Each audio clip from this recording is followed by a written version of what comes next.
அமித்ஷாவின் பேச்சை மீறிய இபிஎஸ். தலைக்கு மேல் தொங்கும் கத்தி. அதிமுகவுக்கு சிக்கல். ஓபிஎஸும் சசிகலாவும் வழக்கை திரும்ப பெற்றுக் கொள்கிறோம் என்ற வகையில் வந்திருந்தால் கூட இபிஎஸ் ஒருவேளை சேர்த்து கொண்டு இருக்கலாம்.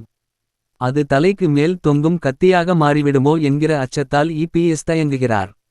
ஒன்றுபட்ட அதிமுக வேண்டும் என குரல் கொடுக்கும் ஓபிஎஸ் சசிகலாவை அதிமுகவில் சேர்த்து கொள்வீர்களா என்ற கேள்விக்கு அதற்கு வாய்ப்பே கிடையாது. நிச்சயம் சேர்த்து கொள்ள மாட்டோம் என திட்டவட்டமாக சொல்லி இருக்கிறார் எடப்பாடி பழனிசாமி. தேர்தலுக்கு சில மாதங்கள் மட்டுமே இருக்கும் சூழலில் அதிமுக ஒன்றுபட்டால் மட்டும்தான் அந்த இயக்கம் ஒரு மாபெரும் பலம் பெற முடியும். திமுகவை வீழ்த்த முடியும் என தொடர்ந்து பேசப்பட்டு வருகிறது. இந்த பரபரப்பான சூழ்நிலையில் அமித்ஷா 2 தினங்களுக்கு முன்பு தமிழகத்திற்கு வந்திருந்தார். புதுக்கோட்டையில் நடந்த நயினார் நாகேந்திரன் பரப்புரை கூட்டத்தில் அமித்ஷாவும் கலந்து கொண்டிருந்தார். அப்போது எடப்பாடி பழனிசாமி அமித்ஷாவை சந்திப்பார் என்று பெரிதும் எதிர்பார்க்கப்பட்டது. ஆனால் அப்போது வேலுமணி போன்றவர்கள் மட்டும்தான் சந்தித்தார்கள். இப்போது டெல்லிக்கே சென்று ஓபிஎஸ் சசிகலாவை சேர்த்து கொள்ள முடியாது என்று எடப்பாடி பழனிசாமி தெரிவித்துள்ளார். பாஜகவுக்கும் ஒரு மெசேஜாக சொல்லி இருக்கிறார். இதை ஓபிஎஸ் சசிகலாவுக்கு மட்டுமே சொன்ன செய்தியாக பார்க்க முடியாது. ஏனென்றால் அவர் சொல்லுகின்ற விதமும் காலமும் முக்கியமானது. டெல்லிக்கு சென்று இதை சொல்கிறார். இதை பாஜகவுக்குமான ஒரு மெசேஜாகத்தான் அவர் கடத்துகிறார். மிக முக்கியமாக எடப்பாடி பழனிசாமி பார்வையில் இருந்து இதை அணுகினால் அதிமுக தொடர்பான வழக்குகளை ஓபிஎஸ் சசிகலா இருவரும் தொடர்ந்து உள்ளார்கள்.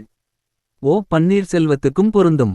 பொதுச் செயலாளர் பதவிக்காக வழக்கு தொடர்ந்து இருக்கக்கூடிய சசிகலாவுக்கும் பொருந்தும். டெல்லி சந்திப்பில் அமித்ஷாவிடம் நான் இந்த இருவரையும் மீண்டும் சேர்த்து கொள்ளவே மாட்டேன் என எடப்பாடி பழனிசாமி தெரிவித்து இருப்பார்.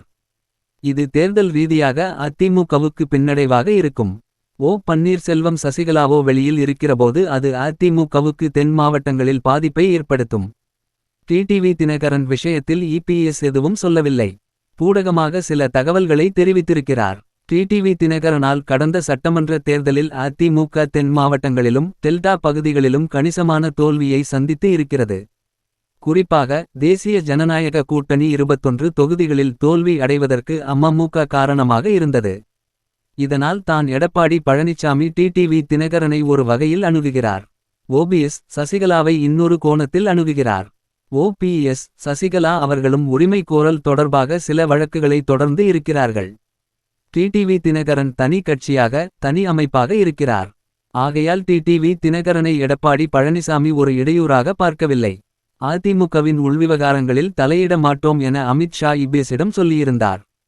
இதெல்லாம் உள் விவகாரம்தான். ஓபிஎஸ் சசிகலாவை சேர்த்து கொள்வதாக இருந்தால் அது உள் விவகாரத்தில் தலையிடுவது தான் என அமித்ஷாவிடம் பேசியிருக்கிறார். ஓபிஎஸ்க்கு இன்னொரு வாசல் திறக்கப்பட்டிருக்கிறது. அவர் இப்போது திமுக நோக்கியோ தவைக்க நோக்கியோ போவதற்கான ஒரு வாய்ப்பு திறந்து இருக்கிறது. மீண்டும் அதிமுக இணைப்பு சாத்தியமில்லை என்பதை எடப்பாடி திட்டவட்டமாக தெரிவித்துள்ளார். ஆனால் இது எந்த வகையில் பார்த்தாலும் அதிமுகவுக்கு தேர்தல் ரீதியாக பின்னடைவாகத்தான் இருக்கும். ஓபிஎஸும் சசிகலாவும் வழக்கை திரும்ப பெற்றுக் கொள்கிறோம் என்ற வகையில் வந்திருந்தால் கூட எடப்பாடி பழனிசாமி ஒருவேளை சேர்த்து கொண்டு இருக்கலாம். அந்த வழக்கும் இருக்கிறது. அதே நேரத்தில் எங்களை உள்ளே சேர்த்து கொள்ளுங்கள் என்று கேட்டால் அது தலைக்கு மேல் தொங்கும் கத்தியாக மாறிவிடுமோ என்கிற அச்சம் இருப்பதால் எடப்பாடி பழனிசாமி தயங்குகிறார். ஓபிஎஸ் ராமநாதபுரத்தில் 3 லட்சம் வாக்குகள் வாங்கினார். ஆனால் மற்ற வேட்பாளர்களை அவர் தரப்பில் நிறுத்தவில்லை.